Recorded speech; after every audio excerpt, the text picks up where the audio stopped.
Hi అండి. నేను doctor Sudheer Reddy, Anvik hospital నుంచి. యాక్చువల్‌గా చాలామంది పేషెంట్స్ ఓపీకి వస్తా ఉంటారు. సార్ ఒక ఫింగర్ ఇలా లాక్ అయిపోతుంది. మళ్ళీ తీయడానికి ఫ్రీగా రావట్లేదు. ఇట్లా లాక్ అయ్యి టక్ అని చెప్పేసి రిలీజ్ అవుతుంది అని చెప్పేసి అడుగుతా ఉంటారు. ఈ ప్రాబ్లమ్‌ని ఏమంటామంటే మనం ట్రిగ్గర్ ఫింగర్ అంటాం. అంటే ఏంటి అంటే మనకిప్పుడు ఎట్లయితే ఇలా లిగమెంట్స్ ఉంటాయో దీన్ని ఎక్స్టెన్సర్ టెండన్స్ అంటాము. అలానే ఇటు సైడ్ కూడా ఫ్లెక్సర్ టెండన్స్ అనేటివి ఉంటాయి కామన్‌గా. ఈ ఫ్లెక్సర్ టెండన్స్‌లలో మనకొక లిగమెంట్ ఉంటుంది అంటే దాని చుట్టూ ఒక షీత్ లాగా ఉంటుంది. దాన్ని మనము ఆ షీత్ అనేది మనకేమైతదంటే కొంతమందిలో ఫైబ్రోసిస్ లాగా అంటే టైట్ బ్యాండ్ లాగా తయారైపోయి ఆ టైట్ బ్యాండ్ ఏదైతే ఉందో అది కొంచెం ఈ లిగమెంట్‌ని ఇట్లా టైట్‌గా పట్టేసినట్లు అవుతుంది మెయిన్‌గా. ఆ స్టిఫ్‌నెస్ వల్ల మనకేమవుతుంది అంటే ఈ మూవ్‌మెంట్ అనేది ఆ టెండన్ లోపల ఆ షీత్ లోపల మనకి లిగమెంట్ ఫ్రీ అవ్వాలి. కానీ మనకు లాక్ అయిపోతుంది. మళ్ళీ ఇట్లా టిక్ అంటే సౌండ్ అనేది వచ్చి మళ్ళీ రిలీజ్ అవుతూ ఉంటుంది. అంటే ఎవరిలో వస్తుంది ఈ ప్రాబ్లము అంటే మెయిన్‌గా ఇంతే ప్రెగ్నెన్సీ వాళ్ళలో ఎక్కువ వస్తుంటుంది. లేడీస్‌లో ఎక్కువగా ఉంటుంది. ఎక్కువ ఒబీస్ ఉన్న వాళ్ళలో ఎక్కువ ప్రాబ్లమ్ ఉంటుంది. ఎక్కువ హార్డ్ వర్క్ చేసే వాళ్ళలో, ఎక్కువ పని చేసే వాళ్ళలో కూడా ఈ ప్రాబ్లమ్ అనేది వస్తూ ఉంటుంది. సార్ దీనికి ఏం చేయమంటారు హోమ్ రెమెడీగా? మేము ఇంట్లో ఏం చేసుకోవాలి దీని ట్రీట్మెంట్ అంటే కొంతమందికి మెయిన్‌గా ఎక్సర్సైజ్ అంటే లైక్ ఇక్కడ మనకు కోకోనట్ ఆయిల్ లాంటిది ఇట్లాంటిది పెట్టేసుకొని రెగ్యులర్‌గా కొంచెం మసాజెస్ అట్లా చేసుకోమంటాము.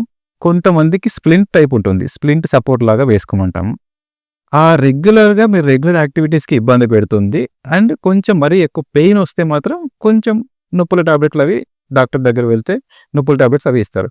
కానీ మీకు ఏ నొప్పి లేదు, అది రెగ్యులర్‌గా ప్రాబ్లమ్ వస్తుంది. దానివల్ల ఏ ఇష్యూ లేదు, పెయిన్ లేదనుకోండి అసలు ఏ డాక్టర్‌ని కలవద్దండి. ఏ సర్జరీలు ఏవి అవసరం లేదు. ఒకవేళ పెయిన్ రెగ్యులర్‌లీ ఇబ్బంది పెడుతుంటే, అంటే మనకు రెగ్యులర్‌లీ ఇట్లా లాక్ అయిపోతుంది. తీయడానికి పోయినప్పుడు అబ్బా! చాలా సివియర్‌గా పెయిన్ వస్తుంది. మీరు చేయలేకపోతుంటే, మీరు అంటే లైక్ రెగ్యులర్ యాక్టివిటీస్ ఇలా చేయలేకపోతుంటే, then it needs doctor consultation. Doctors మేమేం చేస్తామంటే, ఫస్ట్ టాబ్లెట్స్‌తో తగ్గని వాళ్ళకు ఇక్కడే ఒకటి ఇంజెక్షన్, స్టెరాయిడ్ ఇంజెక్షన్ అనేది ఇస్తాం. ఎక్కడైతే టైట్ బ్యాండ్ ఉందో, ఆ బ్యాండ్ లోపలికి ఒకటి ఇంజెక్షన్ ఇస్తాం. ఆ ఇంజెక్షన్ ఇవ్వడం వల్ల మనకు ఆ ఇన్‌ఫ్లమేషన్ తగ్గి ఇది tendon problem. It's not a nerve. So, ఈ లిగమెంట్ అనేది మనకు ఫ్రీ అవుతుంది. అప్పుడు చాలా వరకు తగ్గిపోతుంది. ఈ ఇంజెక్షన్‌తో కూడా తగ్గని వాళ్ళకు దీనికి ఒక సర్జరీ ఉంటుంది. It's a very simple surgery. అంటే ఇక్కడే ఒక చిన్న ఇన్సిషన్ లాగా తీసుకొని మత్తిచ్చేసి టైట్ బ్యాండ్ లాగా ఏదైతే ఉందో మనకు ఇట్లా లిగమెంట్ ఏదైతే పోతుందో దాన్ని పైన షీత్‌ని కట్ చేసేస్తాం. So, it will be open. ఆ లిగమెంట్ తర్వాత మనకేమైతదంటే కంప్లీట్‌లీ ఫ్రీ అవుతుంది. ఈ లాకింగ్ మెకానిజం ఇది ఏది ఉండదు. ఎవరు ఎంత ఇబ్బంది పడుతున్నారో ఆ ఇబ్బంది వాళ్ళకే తెలుస్తది.